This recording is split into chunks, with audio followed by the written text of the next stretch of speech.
Now, there is that issue that a number of the commitments that have been made have not really been fully lived up to. But before I get into details, let me immediately say that we recognize the many initiatives that have been put on the table, and a number of countries here have done so. Germany has gone out of the way to put a number of initiatives, and the US has also done a number of things. But there have been times when we felt like we were beggars. I played a key role as chair of the African Union during the COVID period. We felt like we were beggars when it came to vaccine availability, when we felt we needed access to vaccines, and the Northern Hemisphere countries had bought all the vaccines in the world, and they were hogging them. And they didn't want to release them at the time when we needed them most. And we felt like we were begging. And at times it felt like they would just be droppings from the table, that yes, we will give you that and that. And let me tell you something that generated a lot of resentment. We resented that, and it got worse when we said we want to manufacture our own vaccines.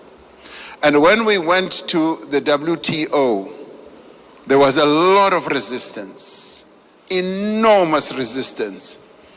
And we kept saying, what is more important, life or profits by your big pharmaceutical companies? And that too, I must tell you now, generated and deepened that disappointment and resentment on our part, because we felt like life in the Northern Hemisphere is much more important than life in the global South.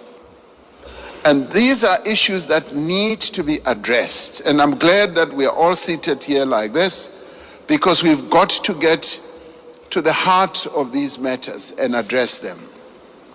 Now, I come to promises that have been made. And Chancellor Scholz was saying, we've got to walk the talk. Yes, we want to see the talk being walked. President Sassou Nguesso yesterday said at the dinner, $100 billion was promised per year. And he was saying, I've never seen that. And many of us will testify that that $100 billion has never really been made available.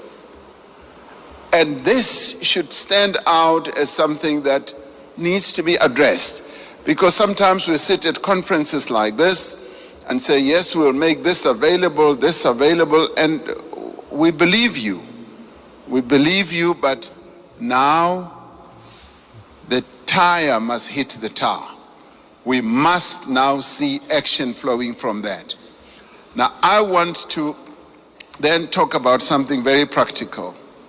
President Sassou Nguesso raised it yesterday. He said he would be happy if flowing from this summit, we do something very practical on the infrastructure side. Having said that 600 million people in Africa do not have electricity, and yet we've got all the resources to generate electricity, particularly the mighty Congo River.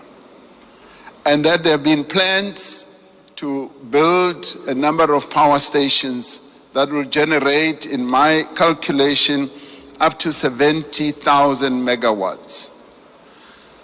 And he said, and I want to speak in support of this proposal, that to prove that these summits are not summits where we just talk, flowing from the Paris COP as well as others, let us now put money on the table and collectively say we are going to address this mega project. A mega project which will in the end generate electricity for up to 12, 15 African countries all at one go. And this is a project that I think the multilateral development banks here working together. The call that you've made, President Macron, can actually fund. And where, as we rise from this, we should be able to say the Inga Dam is now going to be developed into the Inga Power Station, the one that President Sassou Nguesso mentioned, and the next one as well.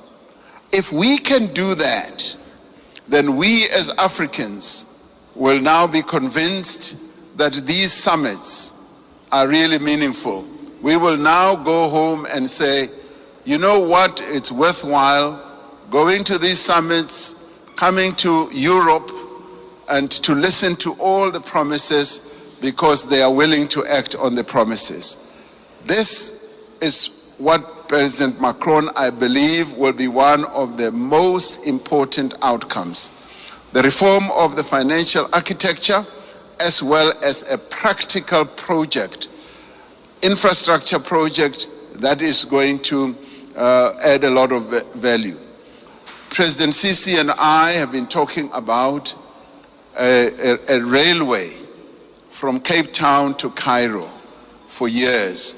We will leave that for the next summit, but the one on generating electricity and building power stations on the Inga Dam is the most important, that is immediate, that I believe needs to be addressed now. Let's get that done, and then we will be convinced that you are serious with the promises that you make. Thank you.